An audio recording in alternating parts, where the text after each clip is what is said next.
মহোদরা মাওলানা ইসমাইল হোসাইন আত্মীয় স্বজনের ব্যাপারে আপনি বলেছেন, আত্মীয়তার সম্পর্ক ছিন্নকারীর ব্যাপারেও আপনি বলেছেন, এবং আত্মীয় স্বজনের সাথে আমরা কিভাবে ভালো ব্যবহার করতে পারি। মাস কিন্তু রমজান মাস।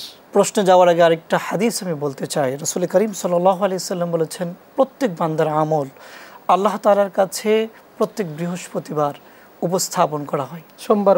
সোমবার এবং বৃহস্পতিবার। তবে যারা আত্মীয়তার সম্পর্ক ছিন্নকারী হয় তাদের আমলগুলোকে ঝুলন্ত অবস্থায় রেখে দেওয়া হয়।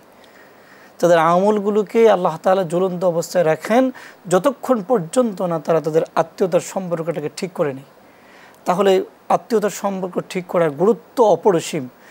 এখন প্রশ্ন হলো যে কিভাবে আত্মীয়তার সম্পর্ক আমরা বিল্ড আপ করতে পারি, গড়ে তুলতে পারি। এই প্রশ্নটার উত্তরটা হচ্ছে এই যে আমরা যিনি আত্মীয়তার সম্পর্ক আমাদের সাথে রাখেন তিনি তো আমাদের সাথে আত্মীয়তার সম্পর্ক রাখছেনই, তার সাথে নতুন করে আত্মীয়তার সম্পর্ক রাখার প্রশ্ন চলমান রাখতে হবে। তার সাথে তিনি রাখছেন, তার সাথে আমরা রাখছি, স্বাভাবিক একটা অবস্থা তার মধ্যে বিরাজমান আছে। কিন্তু কাদের সাথে আত্মীয়তার সম্পর্ক রাখতে হবে, রাসূল করিম সাল্লাল্লাহু আলাইহি ওয়াসাল্লামকে এই প্রশ্নটা সাহাবায়ে কেরাম করেছেন।